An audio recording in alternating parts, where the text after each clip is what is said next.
Hello connect channel people, போன சீசனோட big pass பார்த்துருப்பீங்க. அதில் விஷ்ணு அண்ட் பூர்ணிமாவோட காம்போ எல்லாருமே பார்த்துருப்பீங்க. சமீப காலமாகவே கொஞ்ச நாளாக அந்த பிக் பாஸ் முடிஞ்சதுலேருந்தே விஷ்ணு பூர்ணிமா லவ் பண்ணிகிட்ருக்காரு அப்படின்ற மாதிரியும் அவருக்கு ஒரு மேலே க்ரஷ் இருக்குது அப்படின்ற மாதிரியும் சொல்லப்பட்டு இருந்துச்சு. கொஞ்ச நாள் கழிச்சு பூர்ணிமாவுக்குமே விஷ்ணு மேலே ஒரு க்ரஷ் இருக்குது அப்படின்ற மாதிரியும் சொல்லப்பட்டுருந்துச்சு. பட் ஆனால் விஷ்ணு அந்த இடத்துல ஸ்டாப் பண்ணி அதை நிறுத்திட்டார். இல்லை இதுக்கப்புறம் முடியாது அப்படின்ற மாதிரியும். ஏன் அப்படின்னு கேட்டிங்கன்னா, பூர்ணிமா சைட்லேருந்து ஃபேமிலி ஃப்ரீ டாஸ்கில் நிறைய விஷயங்களை சொல்லிட்டு போனாங்க. அதுக்கப்புறம் விஷ்ணு சைட்லேருந்து கண்டிப்பாக ஸ்ட்ரிக்டாக நோ அப்படின்னு சொல்லி பூர்ணிமாவுக்கு சொல்லிட்டு போயிட்டாங்க. ஸோ அதனால் அதை அப்படியே தடப்பட்டு நின்றுச்சு. எதை பற்றியுமே யாரும் பேசவே இல்லை. அந்த லவ் ஸ்டோரி அங்கேயே முற்றுப்புள்ளி வைக்கப்பட்டுச்சு அப்படின்னு தான் சொல்லணும். பட் இந்த சீசனில் அப்படியே ஃப்ரெஷ்அப் ஆனால் நம்மளோட விஷ்ணு அவர்கள் திரும்ப உள்ளே வராரு பிக் பாஸ் வீட்டுக்குள்ளே. ஒரு ஃப்ரீ டாஸ்கில் ஒரு கண்டஸ்டண்ட்டாக இல்லாமல் ஆஸ் எ கெஸ்ட்டாக. ஸோ அப்படி வரும்போது உள்ளே நம்மளோட சௌந்தர்யா அவர்கள் ஒரு பிளேட்டில் சாஸ் வச்சு டு யூ மேரி மீ அப்படின்னு சொல்லி ஒரு கொஷின் மார்க்கோட விஷ்ணுவுக்கு ப்ரப்போஸ் பண்ணுறாரு. விஷ்ணு அதை அக்செப்ட்டுமே பண்ணுறாரு. ஸோ அதை பார்க்கும்போது ரொம்ப சந்தோஷமாகவும் ரொம்ப பிளஸ்டாகவும் இருந்துச்சு. ஸோ அப்படி இருக்கும் சமயத்தில் இப்போது நம்மளோட பூர்ணிமா ரவி அவர்கள் இதை பற்றி ரீசெண்டாக நிறைய இடத்துல இன்டர்வியூஸ் லைவ்லலாம் பேசிக்கிட்டு இருக்காங்க.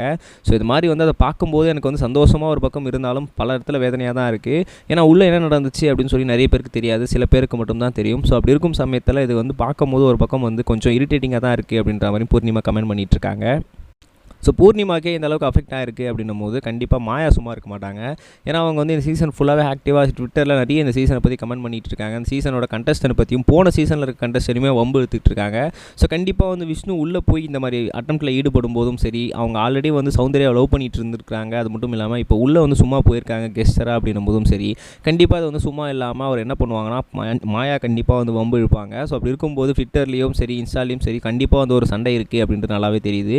பிக் பாஸ் வீட்டுக்குள்ளே அடுத்தடுத்து இன்னும் நிறைய பேர் வரப்போகிறாங்க அப்படின்னு சொல்லியிருக்காங்க. மேபி அட்டால் மாயாவும் உள்ளே வரதுக்கான சான்சஸ் இருக்குது. அப்படி வந்திருந்தாரு அப்படின்னா கண்டிப்பாக சௌந்தர்யாவோ சரி யார் மேலேயும் சரி வன்மத்தை கக்கிறதுக்கான வாய்ப்புகளும் இருக்குது. ஸோ இதை பற்றி நீங்கள் என்ன நினைக்கிறீங்க அப்படின்னு சொல்லி மறக்காம கமெண்ட்ஸில் பதிவு பண்ணுங்கள். ரெண்டாவது ஒரு முக்கியமான விஷயம் என்ன அப்படின்னு பார்த்தீங்கன்னா, நம்ம சூர்யா அவர்கள் இப்போது இந்த படத்தெல்லாம் முடிச்சுட்டு, அதாவது ஆர்ஜே பாலாஜியோட படத்தெல்லாம் முடிச்சுட்டு அடுத்து வாடிவாசல் அப்படின்ற ஒரு படத்தில் நடிக்க போகிறாரு அப்படின்ற மாதிரி சொல்லியிருக்கிறாங்க. அந்த படம் தர பூஜைகள் எல்லாமே முடிஞ்சதுக்கப்புறம், அந்த படத்தெல்லாம் நடித்து முடிச்சதுக்கப்புறம் லக்கி பாஸ்கர் அப்படின்ற ஒரு படத்தும் சரி, அது மட்டும் இல்லாமல் தனுஷ் கூட நடித்த படங்களையும் சரி, இந்த மாதிரி படங்கள்லாம் டைரக்டர்லாம் இயக்கிட்டு இருந்தவர் தான் வெங்கி அட்டூரி. ஸோ அவரு கூட தான் அடுத்த படங்களில் அவர் ஒர்க் பண்ண போகிறாரு அப்படின்ற மாதிரி சொல்லியிருக்காங்க. ஸோ இதுவுமே ஒரு ஹாப்பியஸ்ட் நியூஸ் தான். ஏன்னா லக்கி பாஸ்கர் படம் எந்த அளவுக்கு சூப்பராக இருந்துச்சு, வாத்தி படம் எந்த அளவுக்கு சூப்பராக இருந்துச்சுன்னு தெரியும். இது ரெண்டுத்தையுமே வெங்கி தான் இயக்கியிருந்தார். ஸோ அப்படி இருக்கும் சமயத்தில் அடுத்து ஒரு படத்தையுமே சூர்யா கூட இயக்க போகிறாரு அப்படின்னு சொல்லியிருக்காங்க.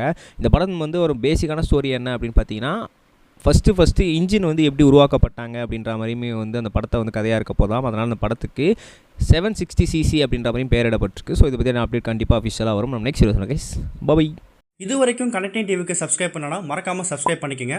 உடனடி அப்டேட்ஸ் பெறுவதற்கு நோட்டிஃபிகேஷன் பெல்லையும் கிளிக் பண்ணிக்கங்க.